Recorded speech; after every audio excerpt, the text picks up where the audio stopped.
Hello and welcome to my creative castle. Yes, I am recording this video for WIP Wednesday. Still working on the skirt, the same one that I was working on Monday. We'll turn it right side up for y'all first so you can see it, right? Gonna fold the waistband down. We're gonna put some elastic in there. So this is what we've got done so far.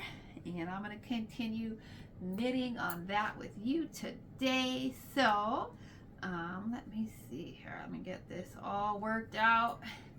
And if you don't know which skirt I'm referring to that I'm trying to reconstruct, is this skirt made out of the Hawthorne DK, which is a wool polyamide blend, right? And so we got this on top with the knit and the stockinette, and then I switched over to the crochet, and I took that concept of Crystal's shawl, but I think her shawl might have had 8 points. I can't remember, but we're gonna have 6 points, right? One at each side, and then 2 in the front, 2 in the back. Is what I did with this skirt. So I'm going to try to reconstruct it. Now I'm going to be honest with you.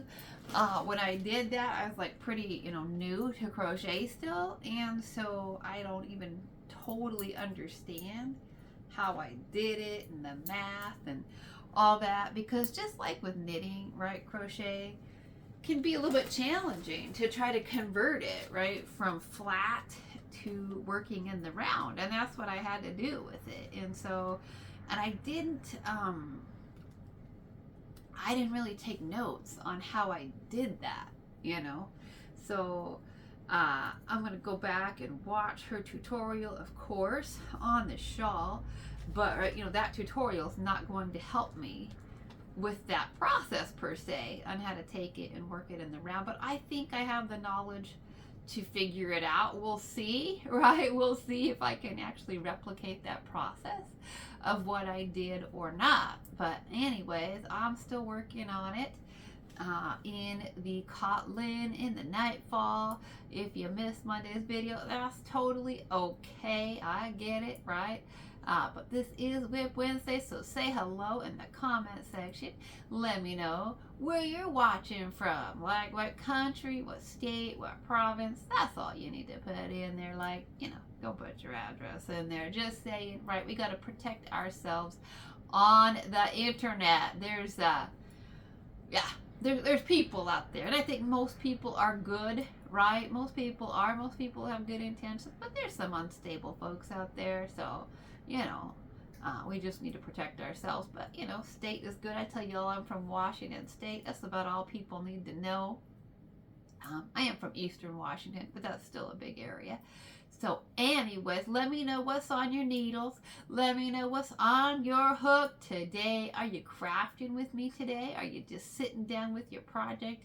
Are you knitting a baby blanket? Are you crocheting a shawl? Is it too hot where you're at to knit and crochet and to craft? Maybe you got like something small. It's hot still. It's last week of August. I think that this is going to be our last week of 90s.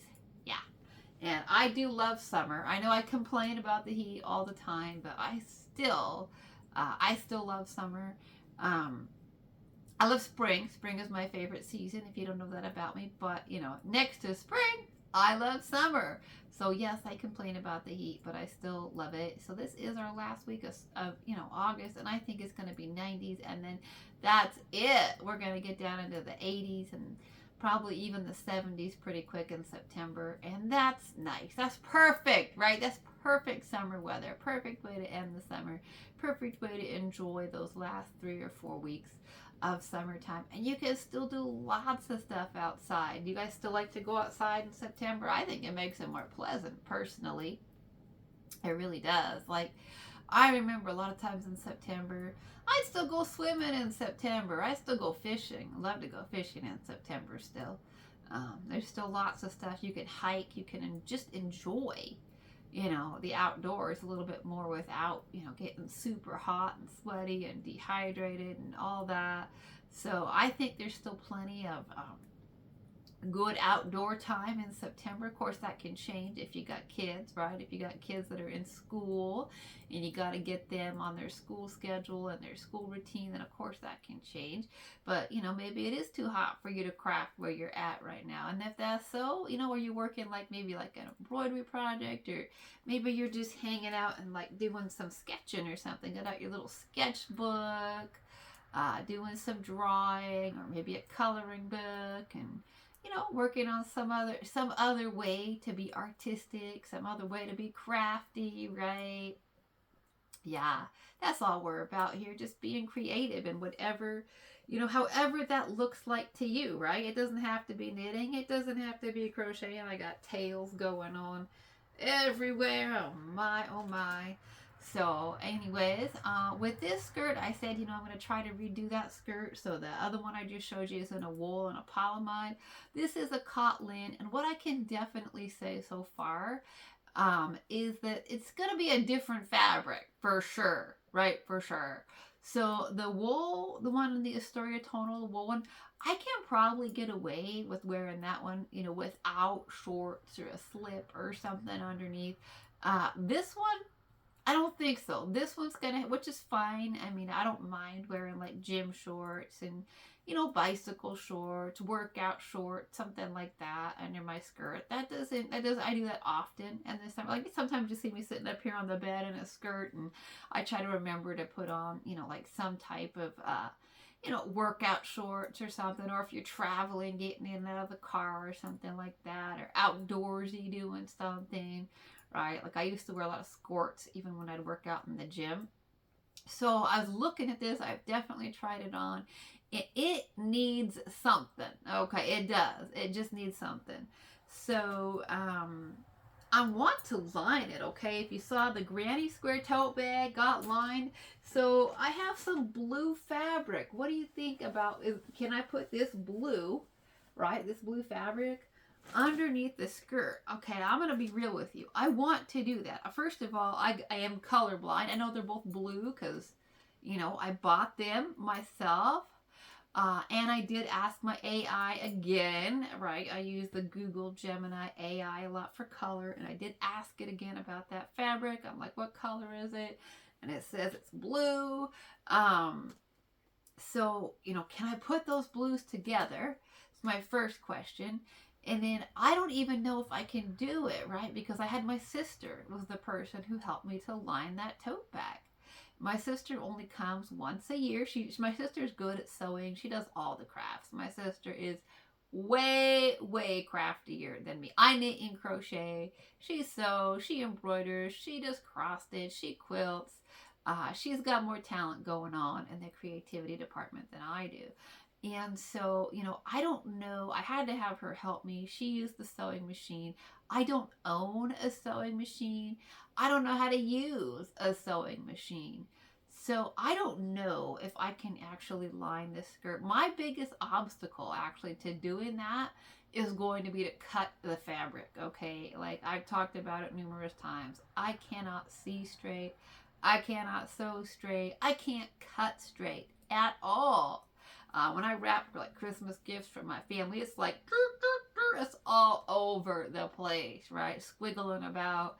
So that's definitely my number one concern with playing with the fabric is they can't cut straight. I can't do it.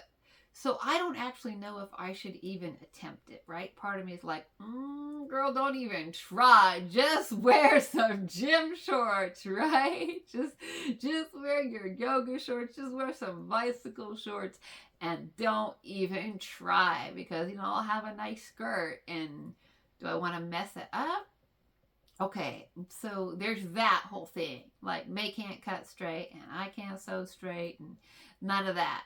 But I'm like, maybe I can cut it. And it's going to be a liner on the inside of a skirt too. So I will have to sew it by hand. I mean, that's a thing too, because I don't have a sewing machine. So if I did it, if somehow, and that's a big if, if I manage to cut that fabric out in a shape that would work to line my skirt somehow, if I were to manage that, then I would have to sew, right? I'd have to sew the two sides together. I don't want it open on the top and open on the bottom, but I would have to sew those two sides together.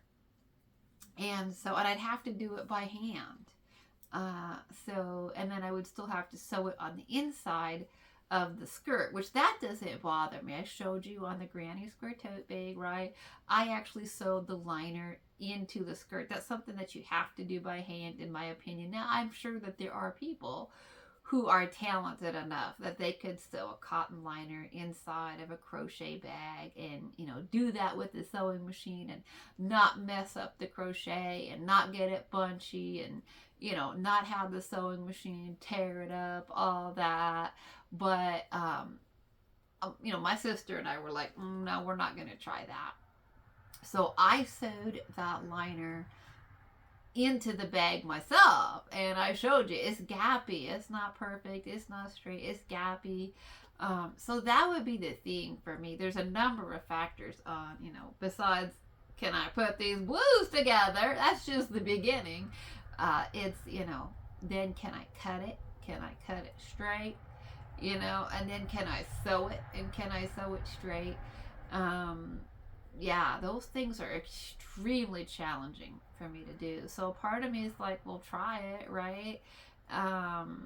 But it doesn't have to be like 100% perfect, because it's going to be on the inside of my skirt. I mean, so people aren't necessarily going to see, they're not going to see my seams, right? I mean, you're not going to see if my seams are a little bit crooked on the inside of my skirt. I mean, really, who's looking there?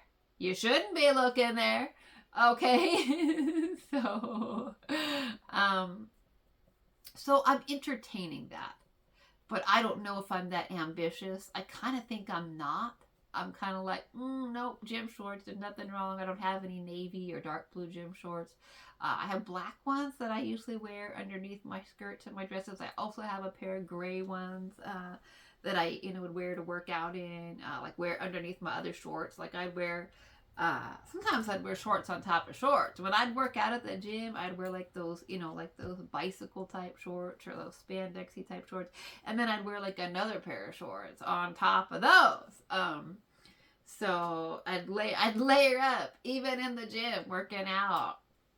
So that doesn't bother me to put like just even like a pair of like gray workout shorts or something on underneath the skirt. But it does need something. The cotton linen, it's for sure, it works up as a different fabric than the hawthorn, right? Than the wool and the polyamide. So anyway, so I got that question going on in my head. It is. I'm like, right? So I am learning, though. I'm learning a lot about yarns and fibers and how they work up differently, because both of these yarns are they're DK weight, right? So in theory, they should be about the same size, right? But the cotton linen is definitely working up. It's working up a little bit differently. I just switched over, by the way. I just switched over to my US size 6 or my 4mm knitting needles on this project. I'm going to work with the 4s for a little bit. Then I'm going to switch up to, or the 6s, the 4 millis. And then I'm going to switch up to the, probably the US size 7, which is a 4.5 milli. And then when I transfer it over, I do have videos that demo how to, I call it crow knitting, right? How to crochet off of knitting needles. So I'll probably go up to a 5mm crochet hook for that. And then I think go to a 5.5 to do the actual ripples, right? The waves, the ripples, that kind of stuff in the crochet. That's my thought right now. But that could change, right? I don't know. It's all a creation in process, and I don't know how much more you'll see it when I get to that point. Like I said, because I have to really keep track of my stitches. When I get to doing those ripples, right? We got the 6 points on the skirt, And so I have to keep track of the 6 points, because each of the points is going to get a double crochet, chain 3, double crochet, and then we got to do like the little valleys, right? Like that kind of ripply stitch, that kind of wavy look. It's got your peaks and your valleys, basically, right? It's got some waves, it's got some ripples, whatever you want to call it. You want to call it waves, we can call it waves. You want to call it ripples or peaks and valleys, or, I don't know. But it's got that up and down, like, motion, right? That's what made me think of waves. That's why I wanted to do the Astoria tonal with it. I was like, ooh, that's like waves. That's the ocean. I did a whole series of videos on the Astoria tonal. By the way, if you want to know more about why I chose that, Astoria is a coastal town in Oregon that I visited. So, that's why it made me think of it. That's why I chose that color. So, when you do that, you've got to do like the point, and then you've got to do like the little valley where you do your decrease every other round. And so I really have to be able to count those stitches and keep track of that, right? And so I don't know if you'll see me do that on camera or not, because I don't want to sit here and try to talk to y'all and have a conversation and then be like counting everything out, right? So that I can look. I mean, I can feel the peaks pretty good with my fingers, but I don't want to make a mistake either if I miss that, because I'm just talking, right? Like knitting and stockinette for me. I'm past all the shaping, all the hip shaping that I need. I've just tried it on again, and I don't need to put in any more increases for my hips. So but with the crochet, we're going to be doing some shaping. We're going to be adding those peaks and valleys. We're going to be adding in some flare. And so I don't want to be sitting there counting my double crochets until I get to where I do the double crochet 3 together for the decrease. And so I don't know if you'll see that on camera or not. I could put stitch markers in like everywhere. We could stitch marker it the heck up, right? Like we could put stitch markers in every single point, right? And then I could feel those very easily. And we could put stitch markers in the decrease. I don't know. That's a lot of stitch markers. It'd be like 6 plus. It'd probably be like 12, and that's a lot. So I don't know. I don't know if you'll see me working at it or not on camera, but I am doing some crocheting, okay? There is crocheting happening behind the scenes. So, yeah, there is. And so I think that I got a crochet project that's going to be done. I think for next week, we're going to have it done for Finish It Friday. And it's another bago day. It is. When I'm trying to learn crochet, when I'm looking for some easy projects that I can learn about shaping and garments and things, I do go to Crystal. She's got the best, she's got some of the best. I don't know if I can say the best, but she definitely is top when it comes to her and Glenda put out the best, like tutorials out there on YouTube. So I do have another one of her projects that I've been working up. And I think you're going to see it next week for Finish It Friday. You didn't really see me working on it much. Just, because like I said, the counting. I did have areas in that project where I probably could have worked on camera. But I just was like, it just didn't work out. The timing of it didn't work out right when I was working on the V-stitch. There's like V-stitches in it. And there's like a whole round of just V-stitches. And so I probably could have done those on camera. I can feel V-stitches very easily and know where to put V-stitches and where to put those at. So there was some I probably could have done on camera. But you'll see that anyway. There is definitely crochet going on behind the scenes. In case you're like, does she really crochet much? I'm trying. I'm trying my best to learn more crochet. Trying my best to get more projects under my belt. Trying to understand sort of, like how crochet works in terms of shaping. Like I have a pretty good understanding of shaping in knitting, but I still really need to understand shaping in garments with crochet more. So I'm trying my best to understand that. So you will see some crochet coming up. So as a content creator, I should just tell you, sometimes like I'm in process of something and I'm like, this would be a cool thing to make a video about and sort of, show people my tips and tricks, things that I do. So just to, sometimes I like to get those in order, meaning like I'll do the demo video and then, and then you'll see it, right? You'll see it, the project. So, next after you see that, well, I'm just going to tell you the skirt that I'm working on right now. I did do a demo video of my cast on and just shared some of like my tips and tricks for casting on and joining in the round and how I do that.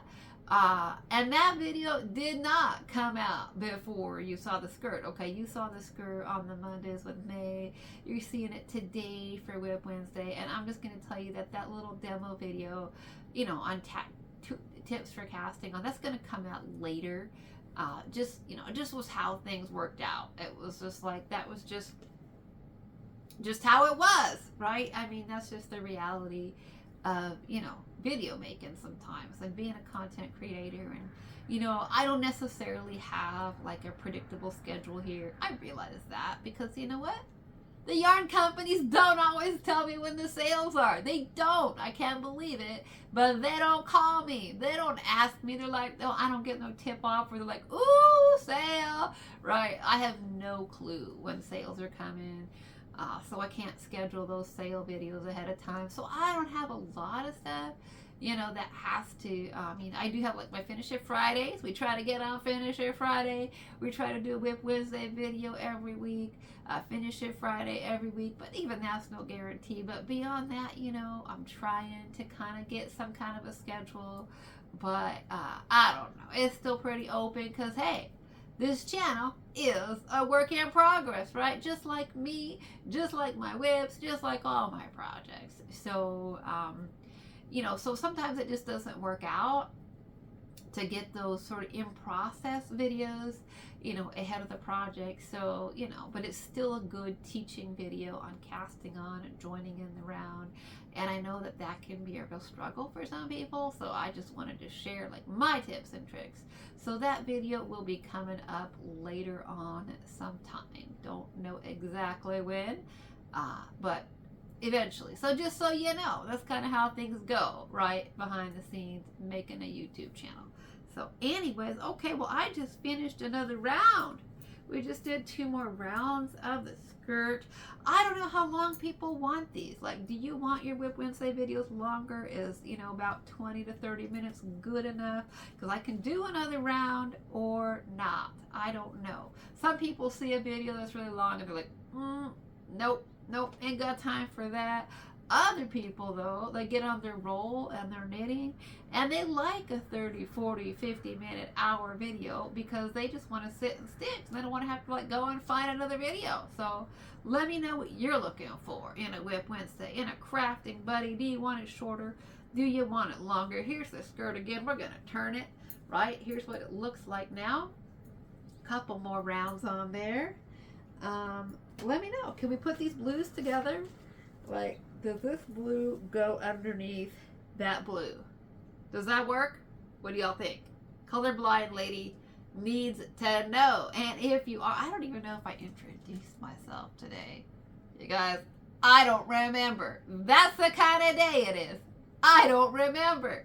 So if I didn't, and for some reason you are new to my channel, hi, my name's May. I love yarn. I knit and crochet, and I also happen to have been born visually impaired, legally blind, and completely colorblind. So I got no clue about some of this color stuff. And maybe I already did introduce myself.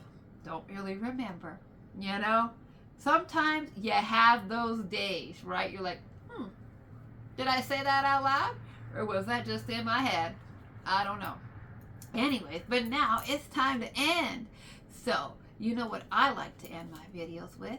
Creativity is for everybody, whether you see or you see like me, which is not in color and not in the day, or you don't see at all. Creativity is for you, and whether it's knitting or crocheting or sewing or quilting or beading or sculpting or painting or weaving or carving or whatever it is that you do, today. It's a great day to craft and create. Thanks so much for listening.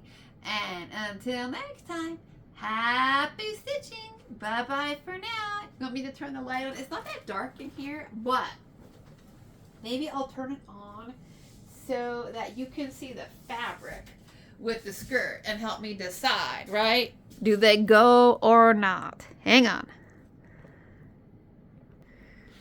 Okay, so here's what we're looking at with the skirt and with the fabric. Do these go together? Like, do these blues work together? Can we put these together? Can we line this skirt with this blue, or should we not even try? And you know what? I don't even know if you could see me knitting on camera today. I hope so. Okay, here's the skirt. Here's where it's at. This is when I say I can't sew. I've showed this before. When I do my waistbands, I intentionally double my waistband. I make a tactile fold, and so then we're going to put the elastic in, and then we're going to fold this on the tactile line that I create, and that's how I sew elastic in, and that's really the only way I've been successful at sewing. So I'm pretty terrified about sewing in this fabric as a liner, so I don't know. Let me know your thoughts. Until next time, happy stitching and bye-bye for now.